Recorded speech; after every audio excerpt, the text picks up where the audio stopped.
What's up, everybody? What's happening? Welcome to another episode of FIRE15. You gotta sing it. No. Yes. No. Come on. No. FIRE15. Come on, give it a try. I'm Doc. And I'm PJ. The fine. Oh my goodness. The illustrious. The glorious. PJ. Yeah. Super excited to have you guys back. Another week. episode. Mm-hmm. And so our ask always is, if it is uplifting, encouraging, challenge, if you laugh a bit, and you can think of one person, just even one person, to share it with, do that. Yes. Like, share. And subscribe. Yes. And we hope that these times together are impactful for you because we enjoy them. Mm-hmm. And we believe we are bringing information that is helpful to you. It's going to help you. It's going to help you a little bit. It honors the Lord. That's right. Yeah. That's right. So today we got a good one. We got a good one. One that I think is almost foreign in this day and age, but very important. Yep.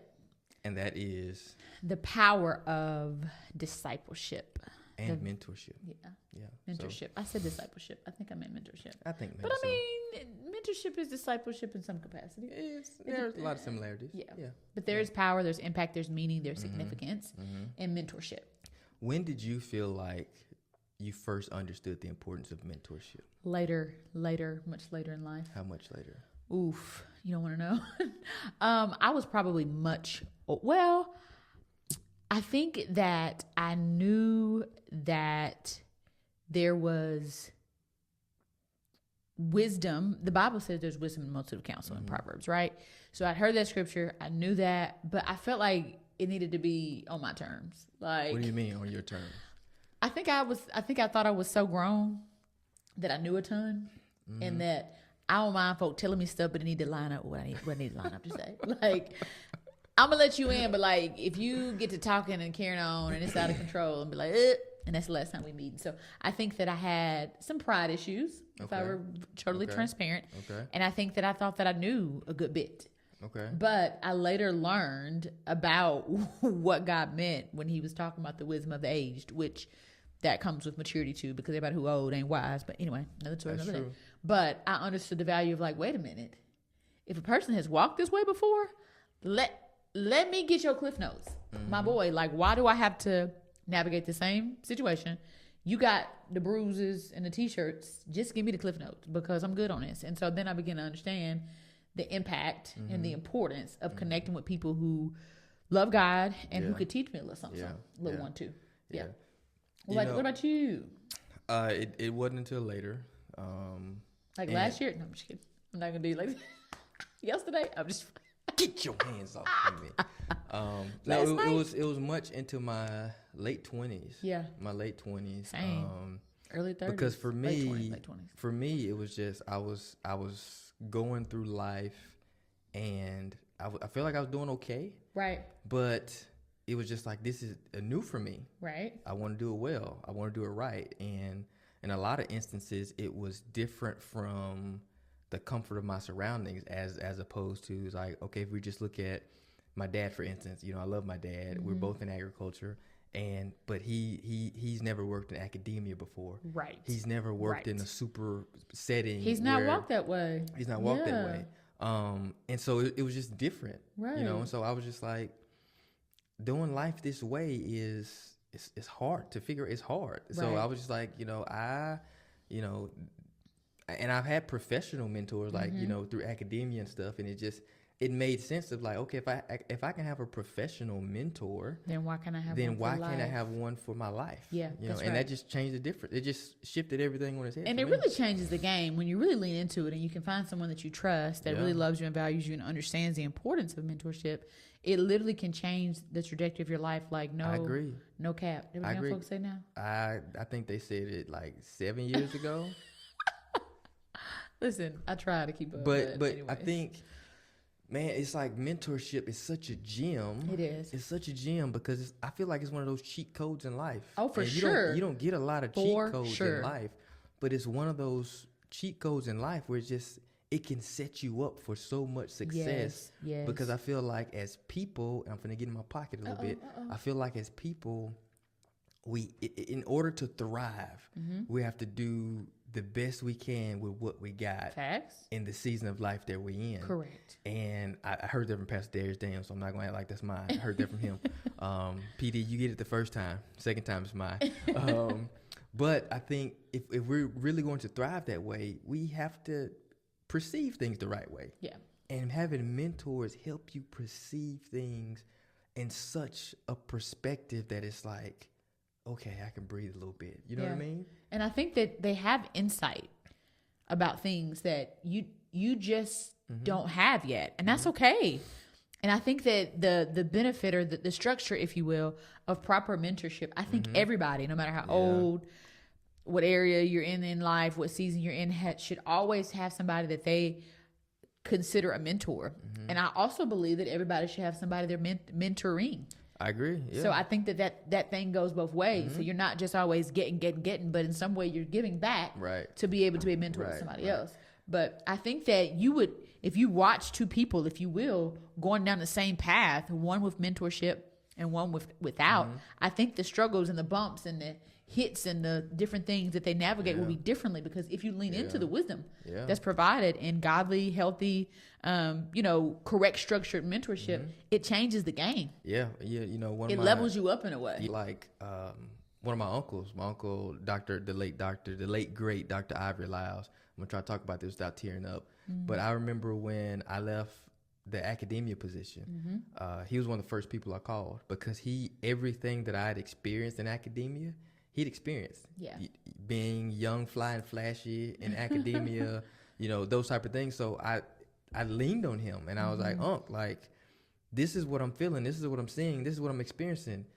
First of all, am I crazy? Right. And he was like, no, you ain't crazy. So I'm like, okay, just having that perspective, like, whew, it helped. And so I was like, so what should I do next? And he was like, these are things you should consider, So that type of perspective, like really changed my career and my life. And so like I owe a lot to him because of that. Just having that voice that's speaking to me. Yeah. My question for you is, what qualities should one look for in a mentor? That's a good question.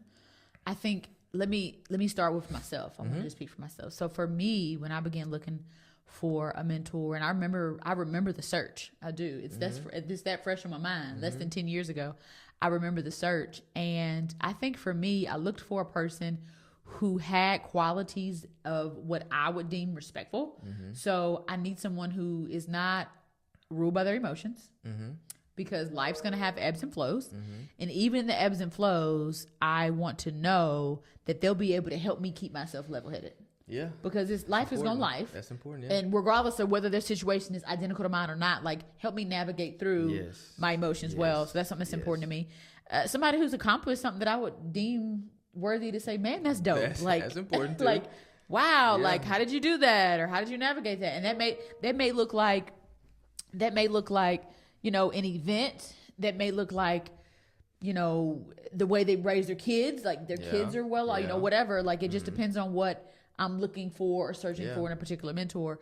But and then I think somebody who values the pour back, because everybody not trying to give back to the previous generation. Like, I'm good.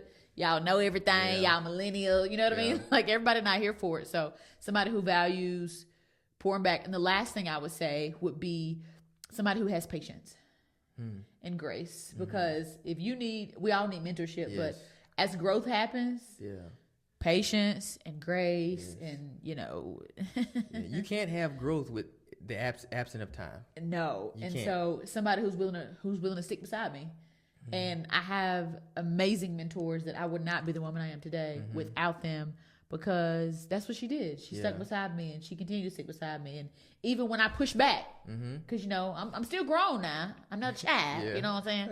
But she was like, let me challenge you in that mindset. And I'm like, let's get it, and I'm like, dang, she right. Dog. Because they just have a perspective that's much beyond ours. Right. I remember, some of our mentors that are our spiritual mentors, that they pastored for 25 years. Right. There are things that they say, hey, let me just give you some advice. Hello. Like, this is a marathon, not a sprint. Hello. And we've seen these things work well. Not saying that it won't work well for you, but pace yourself. Yeah. And I think that's some of the best advice, because as pastors, you want to do all these things, you want to impact all these people, and you want to do it. Yes, you want to do it quickly. You get excited. But it's just their perspective and insight, I think, has changed our lives. Yeah. So I think those qualities are good. But I also think, well, I want to say this, because I think some people, when they look for mentors, they look at one aspect of their life. No.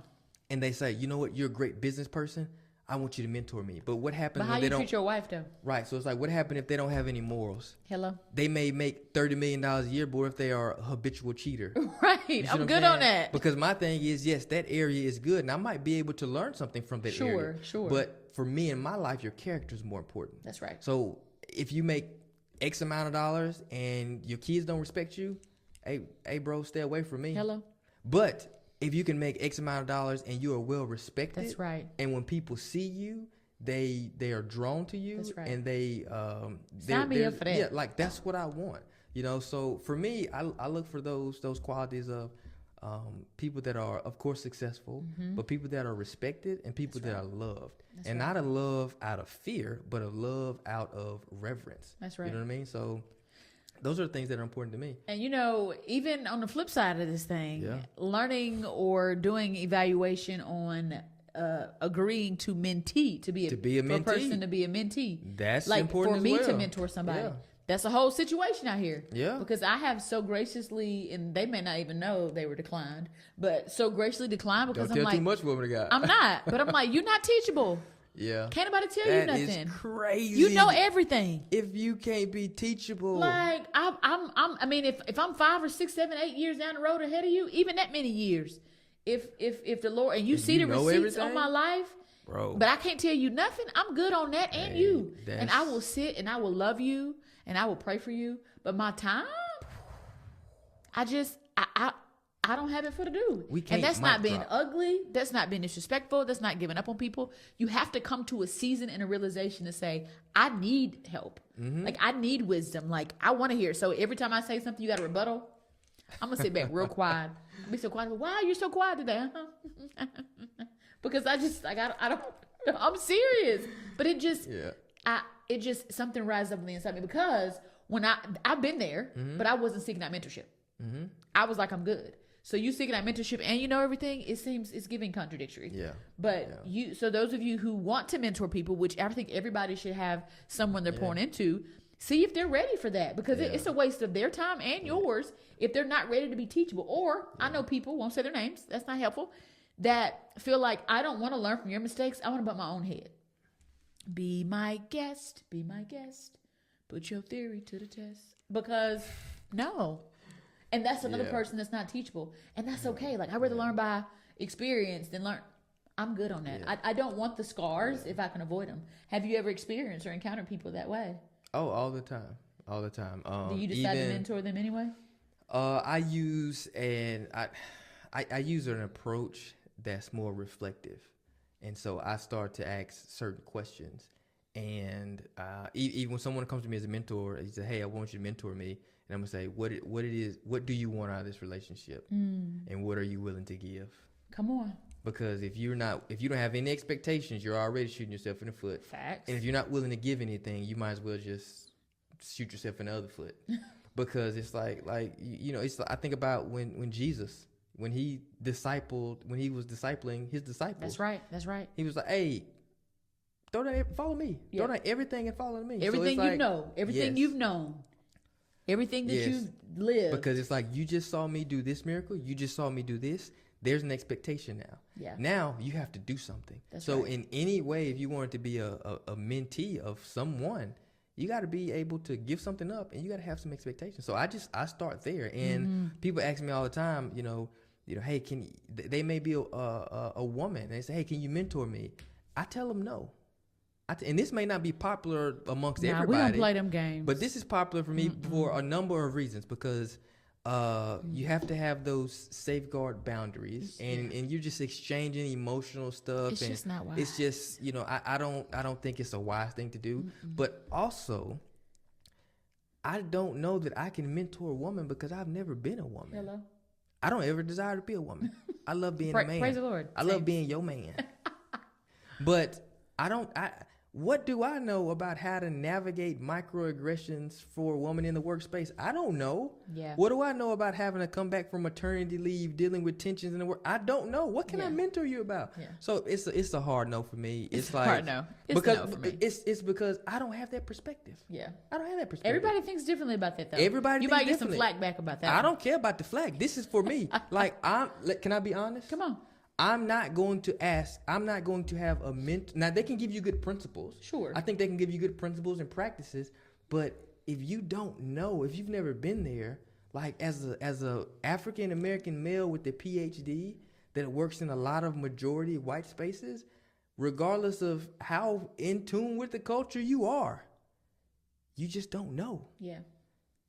You don't know. It's not the same. Yeah. So I can't ask for your perspective on that because you've never walked through it. So you can't give me a perspective. Not saying that's a bad thing, not to disqualify you, and not saying that all mentors have to look like you. Yeah. I'm just saying for me, that's why I have a hard time trying to be a mentor to a woman because I don't have that for it to do. Yeah. I don't have that to do. And it's just hard for me. So, and that's just one of the things that we do because that's a pattern and a expectation that we have. And even with like counseling for different people that navigate things through church, he ain't finna counsel no woman. I'm not counseling a woman without me, and I'm not finna counsel a man without him. But those are our standards that we have in place because we believe they're wisdom. Right, just wisdom. So, but I think mentorship is so important in the lives of people. Yeah. That you need a mentor, but you got to select the right one. That's right. You got to select the right one. But also be teachable, so your mentor that you select will be like, not like, so they won't throw you away. Right. They won't fire you. You know what? My calendar just booked up for the rest of the year. And you know what? I don't think I'm the best mentor for you. Yeah, we're just not going to be the best fit. They hit you with that.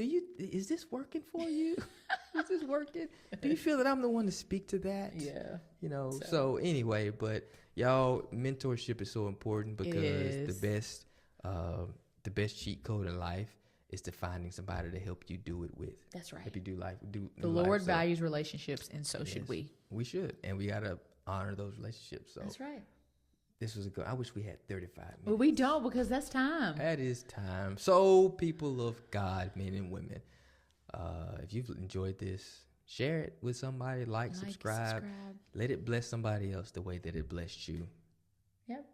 And until next time. Hey, we love you. Love you. Ain't nothing you can do about it. Okay, bye. Peace.